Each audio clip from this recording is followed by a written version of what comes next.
इंदौर में 22 फरवरी को गर्भ संस्कार शिविर आयोजित किया जाएगा, जिसमें गर्भावस्था के दौरान खान-पान सहित अन्य विषयों पर चर्चा की जाएगी। इंदौर के लाइफ केयर हॉस्पिटल में गर्भवती महिलाओं और उनके परिवारों को जागरूक करने के उद्देश्य से 22 फरवरी रविवार को सुबह 8 बजे से दोपहर 1 बजे तक गर्भ संस्कार शिविर का आयोजन किया जाएगा। इस शिविर का मकसद गर्भावस्था के दौरान मां और शिशु के शारीरिक, मानसिक और भावनात्मक विकास को सकारात्मक दिशा देना है। इस शिविर में गर्भावस्था के दौरान खान-पान, दिनचर्या, मानसिक स्वास्थ्य, योग, ध्यान और सकारात्मक सोच जैसे महत्वपूर्ण विषयों पर विशेषज्ञ मार्गदर्शन देंगे। विशेषज्ञों का कहना है कि आधुनिक जीवन शैली, मानसिक तनाव और अनियमित दिनचर्या के कारण गर्भवती महिलाओं में जटिलताओं के मामले बढ़ रहे हैं। ऐसे में सही जानकारी और मार्गदर्शन बेहद जरूरी है। शिविर में स्त्री एवं प्रसूति रोग विशेषज्ञ डॉक्टर डॉली तिवारी, डॉक्टर कनकप्रिय दादरी सहित अन्य विशेषज्ञ डॉक्टर गर्भावस्था से जुड़ी आवश्यक सावधानियों और सुरक्षित मातृत्व पर विस्तृत जानकारी देंगे। देखिए, उद्देश्य यही है कि जो प्रेगनेंसी है वो स्वस्थ शिशु एंड स्वस्थ मदर रहे, क्योंकि प्रेगनेंसी में जो कॉम्प्लिकेशंस होते हैं कई बार अवेयरनेस नहीं होती, उसके कारण भी होते हैं। पहले ये कंसेप्ट था कि 3 महीने बाद दिखाना है। अभी पूरा ऑल ओवर वर्ल्ड जो हमारी फीगो इंटरनेशनल सोसाइटी है, हमारी फॉक्सी है जिसमें 48,000 गायनेकोलॉजिस्ट हैं, सब दूर से ये कंसेप्ट आ गया है कि शुरू के 3 मंथ्स बहुत इंपॉर्टेंट होते हैं और 9 मंथ की जो जर्नी होती है उसमें केवल ऐसा नहीं है कि 2 टिटेनस लगा दिए, आयरन कैल्शियम खा लिया, 2-3 सोनोग्राफी हो गई। बहुत सारी बारीक बातें हैं जो पेशेंट के फैमिली एटमॉस्फेयर पर डिपेंड करती है। हम लोगों ने कुछ स्टडीज जो है, जैसे कि सोनोग्राफी होती है, अगर बहुत ही कर्कश म्यूजिक चला हुआ है तो बच्चा दुबक के बैठ जाता है, लेकिन अगर प्लीजेंट म्यूजिक है तो बच्चा बहुत एंजॉय करता है। सो बाहर के घर के माहौल का बहुत असर पड़ता है, जो कि अभिमन्यु से के किस्से से भी सबको पता है और बहुत सारे लिटरेचर से ये क्लियर हो गया है। सो बेसिकली कपल को बुलाने का, फैमिली मेंबर को बुलाने का यही है कि डाइट क्या लेनी है, एक्सरसाइज क्या करनी है, फिजियो क्या करनी है, योगा का बहुत रोल है, क्योंकि जब 9 मंथ जब डिलीवर हो रहे होते हैं तो पेशेंट को बहुत प्रेशर लगाना होता है और उसके कारण उसको ऑक्सीजन की कई बार कमी ना हो, लंग्स उसके एक्टिव रहें। तो प्रॉपर जो ब्रीदिंग एक्सरसाइज है वो कैसे करना, वो हमारे योगा टेक्नीशियन कराते हैं। जॉइंट मोबिलिटी के लिए डॉक्टर मुस्कान और डॉक्टर ईशा है जो हमारी रेगुलर फिजियोथेरेपिस्ट है। क्लास में अटेंड करने के बाद भी डेली ये लोग अवेलेबल हैं उनको गाइड करने के लिए। बट जब एक क्लास में एक साथ सब लोग होते हैं, किसी की कुछ प्रॉब्लम है तो वो एक प्रॉब्लम शेयरिंग भी होती है।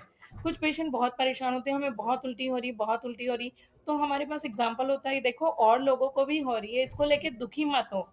प्रेगनेंसी में वॉमिटिंग होना एक पॉजिटिव साइन है। तो इस तरह से जब हम उनको मोटिवेट करते हैं तो प्रेगनेंसी को एंजॉय करते हैं, क्योंकि आजकल कोई भी 1 या 2 बच्चे करते हैं, उसको भी दुखी दुखी रह के करें तो वो समझाई दी जाती है कि आप काफ़ी हद तक हम उसको कॉम्प्लिकेशन रहित कर सकते हैं प्रेगनेंसी को। नॉट ओनली कि वेजाइनल डिलीवरी या सिजेरियन, बेसिक पर्पस होता है कि हेल्दी मदर और हेल्दी बेबी रहे। पुराने ज़माने में हम देखते थे कि हमारी मैटरनल मोर्टेलिटी रेट बहुत ज़्यादा थी, अराउंड 300 होती थी, अभी वो लेस देन 100 हो गई है। अभी भी एमपी में थोड़ी सी ज़्यादा है, मगर केरला वगैरह में तो लेस देन 10 हो गई है, क्योंकि एजुकेशन, अवेयरनेस, ये सब बर्थ वेट, मदर की हेल्थ सबको अफेक्ट करते हैं। सो बेसिक पर्पस यही है। और गर्भ संस्कार जो है पुराना कंसेप्ट है, उसके साथ हम मॉडर्न साइंस को मिला के जो भी बेस्ट हम हमारे कपल को दे सकते हैं।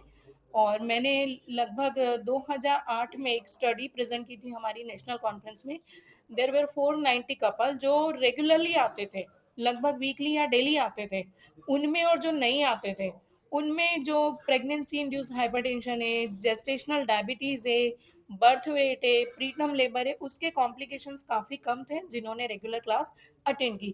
तो इन सब का बहुत महत्व है और इसी पर्पज से ये हम लगभग 20 वर्षों से प्रतिवर्ष आयोजित करते हैं। साल में एक बार बड़ा प्रोग्राम होता है, लेकिन महीने में एक बार हम ये यहाँ पर रेगुलरली जो हमारे नए कपल रजिस्टर होते हैं उनको हम बुलाते हैं क्लास में। कितने कपल शामिल होंगे, क्या समय रहेगा, कौन कौन विशेषज्ञ रहेंगे इसमें? या सो हमारा सुबह 8 बजे शुरू होगा। हम कपल को खाली पेट बुलाते हैं, क्योंकि सबसे पहला सेशन जो होता है वो योगा का होता है। डॉक्टर हेमंत शर्मा जो पीएचडी इन योगा है और बहुत ही नोन है figure, not only nationally internationally भी। बहुत सारी कंट्रीज में उन्होंने इंडिया को रिप्रेजेंट किया है। तो उनका एक सेशन होता है लगभग 40 मिनट्स का, जिसमें हस्बैंड वाइफ दोनों को हम योगा कराते हैं। और उसमें हम सेग्रीगेट कर देते हैं कि फर्स्ट 3 मंथ वाले कौन सी करेंगे, सेकेंड वाले कौन सी और थर्ड वाले कौन सी। उसके बाद हमारा एक उनको हम पहले बाहर ये सब करते हैं, उसके बाद उनको ब्रेकफास्ट देते हैं, क्योंकि वो खाली पेट आए हुए होते हैं। फिर उनको ब्रेकफास्ट देके हम अंदर हॉल में एक पीपीटी पे डॉक्टर कनक प्रिया और मैं, हम लोग उनको पूरा 9 मंथ की जर्नी में क्या टेस्ट है, उसका क्या इंपॉर्टेंस है, सोनोग्राफी का कोई नुकसान नहीं है, क्यों करनी है, क्योंकि बहुत मिथ होता है सोनोग्राफी और एक्सरे सिटी में अलग अंतर है। प्रेगनेंसी में हम रेडिएशन नहीं देते हैं, सोनोग्राफी पूरी तरह सेफ है। जैसे मंदिर में जाके हम घंटी बजाते हैं ना, प्रेयर्स हमको वापस मिलती है, वैसे ही सोनोग्राफी में साउंड वेव जाती है, मदर के पेट में जाती है, बेबी की इमेज मिलती। सो वो भी उनको कई बार घर में पुरानी लेडीज होती है, कितनी सोनोग्राफी क्यों हो रहे हैं, 3 बार क्यों हो रहा है, तो वो भी समझाई दी जाती।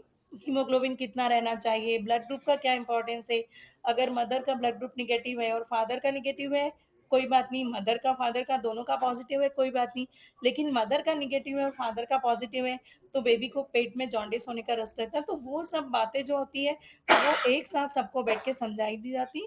उसके बाद संवेदिता मैडम उनको डाइट के बारे में समझाती हैं कि एक फिक्स डाइट नहीं होती।